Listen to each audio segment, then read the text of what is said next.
여러분 안녕하십니까, 진성호입니다. 박영수 특검은 최순실 게이트 수사를 할 때 정의의 사도처럼 보였습니다. 그런데 그 박영수 특검이 충격적인 실체를 드러내면서 지금 상당히 위기에 빠졌습니다. 그런데 국민 권익위조차도 박영수 편에 서지 않았습니다. 박영수 특검은 마지막까지 이 포르쉐 제공 의혹과 관련해서 빠져나가려고 법률가로서의 수를 썼습니다. 그러나 권익위는 인정하지 않았습니다. 박영수 특검 큰일 났습니다. 이제 본격적인 경찰 수사를 받게 됐습니다. 자, 오늘 국민권익위가 방금 전 박영수 특검의 주장에도 불구하고 웃기지 마라, 당신은 공직자야, 김영란법에 저촉되는 사람이야, 이렇게 충격적인 발표를 했습니다. 이에 따라 경찰의 박영수 수사는 속도를 낼 것으로 보입니다. 자, 지금 빼도 박도 못하는 이런 물증들이 나오고, 이 렌트비를 줬다고 하는데 석 달 뒤에 현금으로 줬다는 것이어서 별로 참작이 될까 모르겠습니다. 그리고 지금 SNS 인터넷 공간에는 이재용의 말, 뇌물이냐 아니냐, 박영수의 포르쉐, 뇌물이냐 아니냐, 비교하는 내용의 글들이 빗발치고 있습니다. 한마디로 법적으로도 문제지만 도덕적으로도 박영수 특검은 엄청난 상처를 받게 될 것이 불가피해 보입니다. 진성호의 융단 폭격 시작합니다. 박영수 특검을 융단 폭격합니다.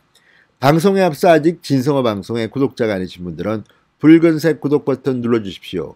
더 좋은 방송으로 보답하겠습니다.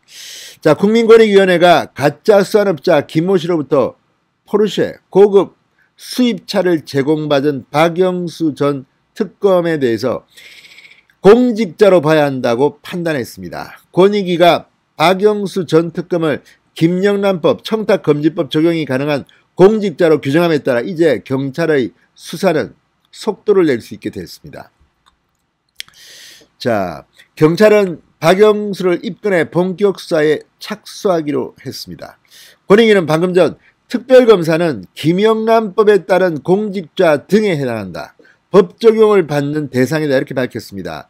권익위 측은 판단 근거로 특별검사는 담당 사건에 대해 검사와 같거나 준용되는 직무, 권한, 의무를 진다, 임용, 자격, 직무 범위, 보수, 신분보장 등에 있어서 검사나 판사에 준하는 대우를 받는다. 벌칙 적용 시 공무원으로 의제되는 점, 공공기관의 위임을 받은 것이 아니라 법에 의해 창설적으로 수사 및 공소제기 등의 권한을 부여받은 독임제 행정기관으로 보인다. 해당 직무 수행기간 동안 영리 목적 업무 등 및 겸직이 금지된 점을 꼽았습니다.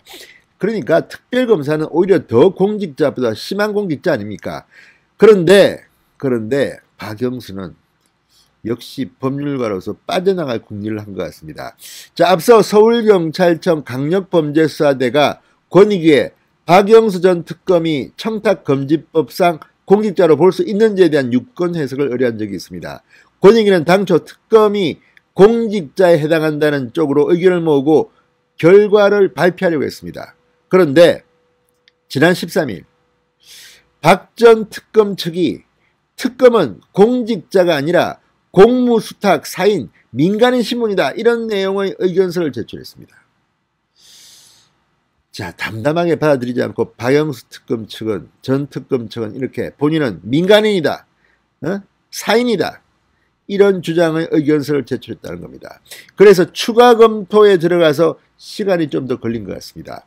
박영수 전 특검은 이 특검의 영리행위 및 겸직 금지가 수사기관에만 해당하고 공소유지기관에는 겸직이 가능하다는 점 등을 들어 특검은 민간인이다, 이렇게 주장의 근거로 들었습니다. 마지막까지도 빠져나가려 한 것으로 보입니다. 그러나 권익위는 외부 자문을 받아 추법 해석상 다툼 가능성 등을 검토한 뒤 처음과 동일하게 이런 결론을 내린 겁니다. 당신은 공직자야, 청탁금지법 대상자야, 이렇게 한 겁니다. 이걸 보면 정말 박영수 특검의 이미지는 상당히 훼손된 것, 아니 뭐 훼손이고 뭐고 간에 창피하지 않습니까, 박영수 특검은? 자, 어쨌든 이번 이 가짜 수산업자입니다. 이 김모 씨 사건을 보면 이 특검에 있던 사람들이 이렇게 여러 명이 연루되어 있습니다. 도대체 대한민국 특검에 들어간 사람들이 어떻게 이런 짓을 할 수 있습니까? 게다가 그게 박근혜 정부 시절 그 어마어마하게 사람들의 관심을 모았고 정의의 사도처럼 군림했던 그들 아닙니까? 그런데 이 수산업자를 이번에 입건된 현직 부장검사, 역시 특검에 근무했던 검사입니다. 소개해주고 포항이 있다. 포항에 있으니 뭐 어떻게 해주겠다. 박영수 특검 전 특검의 해명이 더 가관입니다. 이번에 경찰이 이걸 어떻게 수할지 한번 보겠습니다. 그런데 지금 경찰도 의심스러운 것이 자기들의 입맛대로 피의 사실을 유포하고 하는 게 아닌가 싶습니다. 박지원 국정원장은 현직 국정원장 신분임에도 자택으로 배달되어 온 이 김모 씨의 선물을 받았다고 시인했습니다. 또 따로 식사 자리에서 만났다고 시인했습니다. 이거 수사 안 합니까? 선물 규모가 얼마인지 한번 알아봐야 되는 거 아닙니까? 독도새우에 무슨 대게 국정원장한테 선물 보냈으면 오죽 세게 보냈겠습니까? 김무성 전 대표는 또 어떻습니까? 아무튼 지금 이 사건에 연루된 굉장히 많은 정치인들이 있습니다. 홍준표 뭐 등등 정봉주 이름도 나옵니다. 자, 본인들은 만났지만 뭐 사기꾼이라서 이제 그 뒤부터는 관계를 끊었다고 했습니다.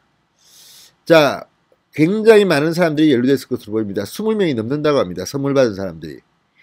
이 중에 누가 있는지 이거 공개되는 거 아닙니까? 아무튼 박영수 특검을 포함해서 이거 상당히 충격적입니다.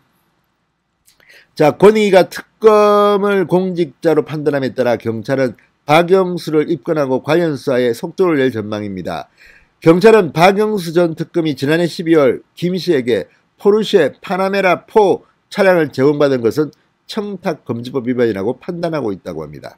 경찰은 또 김영란법상 금품수수는 받는 즉시 혐의가 성립되기 때문에 3개월이 지나서야 렌트비 250만 원을 현금으로 김 씨에게 전달했다는 박영수 측의 해명은 참작할 요소에 불과하다고 보고 있다고 합니다. 아무튼 박영수 특검, 전 특검 큰일 났습니다. 진성호의 융단 폭격이었습니다. 여러분 감사합니다.